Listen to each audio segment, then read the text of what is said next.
ಮಕರ ಜ್ಯೋತಿ ಮಹೋತ್ಸವಕ್ಕೆ ಶಬರಿಮಲೆ ಅಯ್ಯಪ್ಪ ಸನ್ನಿಧಾನ ಸಜ್ಜು. ಯಾವ ದಿನದಂದು ಎಲ್ಲೆಲ್ಲಿ ಸಂಚಾರ ನಿರ್ಬಂಧ ಗೊತ್ತಾ? ಶಬರಿಮಲೆ ಅಯ್ಯಪ್ಪ ಸನ್ನಿಧಾನ ಮಕರ ಜ್ಯೋತಿ ಮಹೋತ್ಸವಕ್ಕೆ ಸಜ್ಜಾಗಿದೆ. ಜನವರಿ 12ರಂದು ಪಂದಳಂನಿಂದ ತಿರುವಾಭರಣಗಳ ಮೆರವಣಿಗೆ ಹೊರಡಲಿದ್ದು, ಜನವರಿ 14ರಂದು ಸಂಜೆ ಸನ್ನಿಧಾನ ತಲುಪಲಿದೆ. ಮಕರ ಜ್ಯೋತಿ ದರ್ಶನಕ್ಕೆ ಭಕ್ತರ ಪ್ರವೇಶಕ್ಕೆ ನಿರ್ಬಂಧಗಳಿದ್ದು, ಸುರಕ್ಷತೆಗಾಗಿ ವಿಶೇಷ ವ್ಯವಸ್ಥೆ ಮಾಡಲಾಗಿದೆ.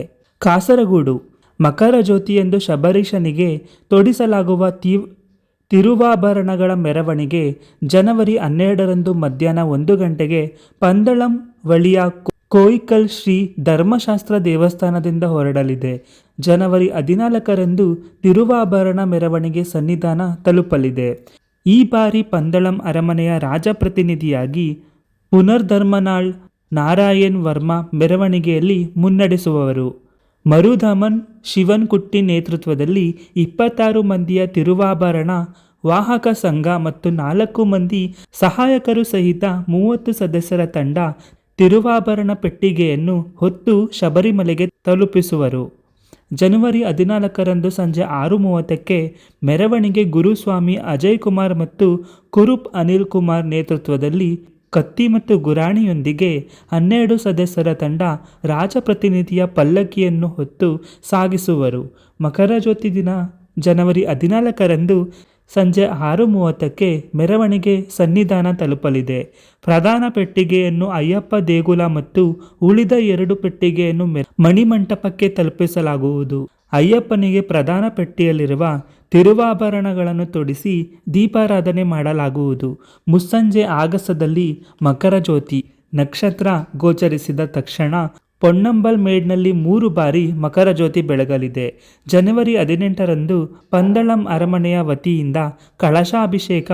ಜನವರಿ 19ರಂದು ರಾಜಪ್ರತಿನಿಧಿಯ ಉಪಸ್ಥಿತಿಯಲ್ಲಿ ಗುರುತಿ ಪೂಜೆ ನಡೆಯಲಿದೆ. ಜನವರಿ 19ರಂದು ರಾತ್ರಿ ದೇಗುಲ ಮುಚ್ಚುವವರೆಗೆ ಭಕ್ತರಿಗೆ ದರ್ಶನಕ್ಕೆ ಅವಕಾಶವಿದೆ. ಜನವರಿ 20ರಂದು ಬೆಳಗ್ಗೆ 6ಕ್ಕೆ ರಾಜಪ್ರತಿನಿಧಿಯ ದರ್ಶನ ಬಳಿಕ ದೇಗುಲ ಮುಚ್ಚಲಾಗುವುದು.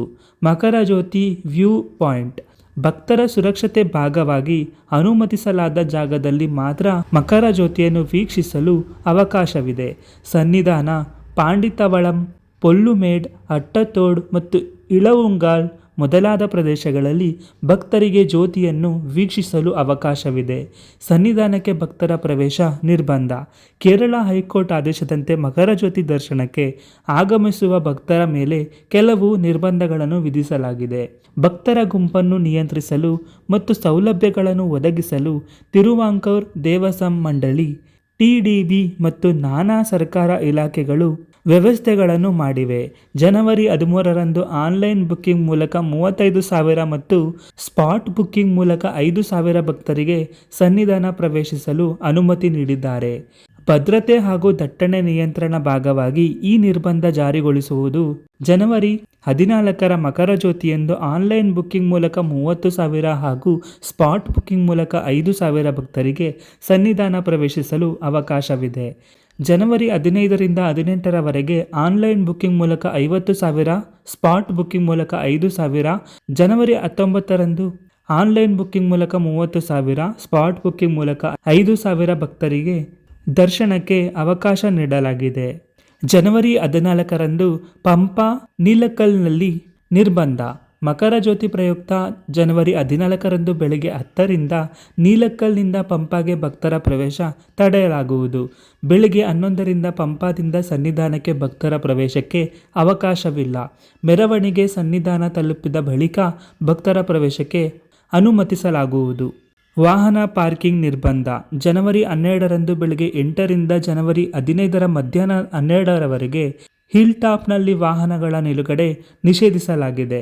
ಭದ್ರತಾ ವ್ಯವಸ್ಥೆಗಳ ಭಾಗವಾಗಿ ಕೆಎಸ್ಆರ್ಟಿಸಿ ಬಸ್ಗಳು ಮತ್ತು ಭದ್ರತಾ ವ್ಯವಸ್ಥೆಗಳ ವಾಹನಗಳಿಗೆ ಮಾತ್ರ ನಿಲುಗಡೆಗೆ ಅವಕಾಶವಿದೆ. ಭಕ್ತರು ಆಗಮಿಸುವ ವಾಹನಗಳನ್ನು ನೀಲಕಲ್ನಲ್ಲಿ ನಿಲ್ಲಿಸಬೇಕು. ಅರಣ್ಯ ಮಾರ್ಗದಲ್ಲಿ ನಿರ್ಬಂಧ. ಜನವರಿ 13ರಂದು ಸಂಜೆ 6ರ ಬಳಿಕ ಭಕ್ತರು ಏರುಮಳೆಯಿಂದ ಅರಣ್ಯ ಮಾರ್ಗದ ಮೂಲಕ ಪ್ರವೇಶಿಸುವಂತಿಲ್ಲ. ಜನವರಿ 14ರಂದು ಬೆಳಗ್ಗೆ 8ರ ಬಳಿಕ ಭಕ್ತರು ಆಜುದಡ್ಕವ್ ಮೂಲಕ ಹಾಗೂ ಬೆಳಗ್ಗೆ 10ರ ಬಳಿಕ ಮುಕ್ಕುಳಿ ಹಾಗೂ ಸಂಜೆ 4ರ ಬಳಿಕ ಪುಲ್ಲುಮೇಡ್ ಅರಣ್ಯ ಮಾರ್ಗ ಪ್ರವೇಶಿಸುವಂತಿಲ್ಲ. ಜನವರಿ 14ರಂದು ಸಂಜೆ ಪುಲ್ಲುಮೇಡ್ನಲ್ಲಿ ಮಕರ ಜ್ಯೋತಿ ದರ್ಶನಕ್ಕೆ ಅವಕಾಶವಿದೆ. ಜ್ಯೋತಿ ವೀಕ್ಷಣೆ ಬಳಿಕ ಅರಣ್ಯ ಮಾರ್ಗದ ಮೂಲಕ ಸನ್ನಿಧಾನಕ್ಕೆ ಪ್ರವೇಶಿಸುವಂತಿಲ್ಲ. ಸೂತ್ರಂ ಅಥವಾ ಒಳ್ಳಕಡವ್ ಮೂಲಕ ಸನ್ನಿಧಾನ ತಲುಪಬಹುದು. ಈ ಮಾಹಿತಿ ನಿಮಗೆ ಇಷ್ಟವಾಗಿದ್ದಲ್ಲಿ ನಮ್ಮ ಚಾನಲನ್ನು ಸಬ್ಸ್ಕ್ರೈಬ್ ಮಾಡಿಕೊಳ್ಳಿ. ಧನ್ಯವಾದಗಳು.